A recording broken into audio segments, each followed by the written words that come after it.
Putin reconciles with the former Group Wagner chief of staff. According to the daily update from the British Ministry of Defence's Secret Services on Ukraine, the Russian government released photos of a meeting between President Vladimir Putin and former Group Wagner chief of state Andrei Troshev, who Putin tasked with forming new units of combat volunteerism. The Saturday update mentions that Troshev took on a role in Russian security forces during June's brief uprising by Wagner's troops.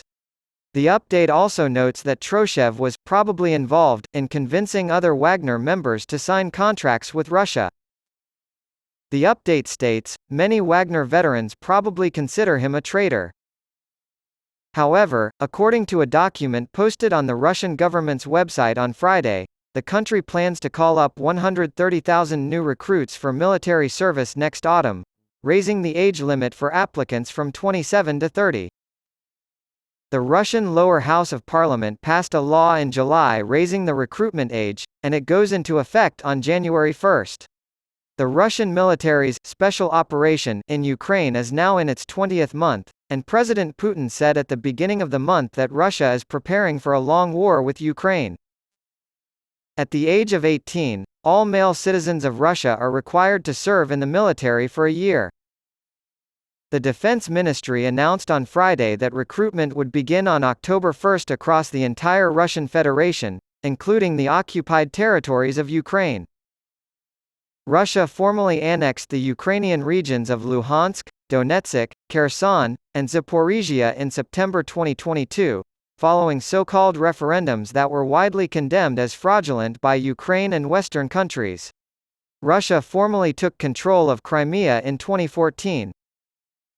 Russia announced last year that it intended to increase its professional and conscripted fighting force by more than 30%, to 1.5 million.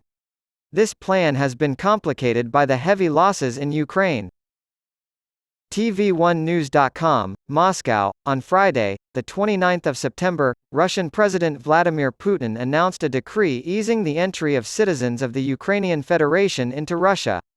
A Ukrainian citizen can cross into Russia without a visa if they have a valid Ukrainian passport, diplomatic passport, military ID, or airline passenger ID card, as stated in a government decree published online. Even with forged documents, entry permission will be granted. A birth certificate or other legal representative documenting a child's birth is required. A minor citizen of the Ukraine can leave Russia in the company of a legal representative or an adult with a notarized exit permit. Russia and Ukraine have had a visa-free travel agreement in place for their citizens since 1997. However, as of January 1, 2023, the agreement was terminated at Ukraine's initiative. If the United Kingdom deploys troops to Ukrainian territory, Vladimir Putin's closest ally has threatened to start World War III. On Sunday, former Russian President Dmitry Medvedev said that any British troops in Ukraine training Ukrainian troops would be fair game for Russian forces and should be ruthlessly destroyed. The Putin ally also threatened to bomb the German factories that produce the Taurus missiles used to attack Kyiv. Environmental Protection Agency. The Kremlin spokesman's accusations of aggression came after British Defence Secretary Grant Shapps indicated he was considering sending British troops to Ukraine to train soldiers. Medvedev is considered Vlad's yes man, and frequently makes ominous threats. The Western world is on the verge of nuclear war because of the actions of the West, the lapdog has warned in his most recent chilling warning. He vented his frustration with Shapps in a Telegram post after the latter said that the United Kingdom plans to train Ukrainian troops in Britain and then send those trained there to train Ukrainian troops.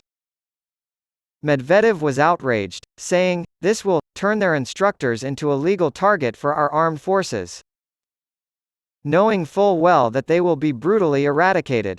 Furthermore, not in the capacity of mercenaries, but rather as British NATO experts. The presidential spokesman also made it clear that Germany's Taurus missile factories were fair game if they supplied Kyiv. Russia is concerned that German-made missiles could strike inside the country and help to disrupt supplies to the Russian military.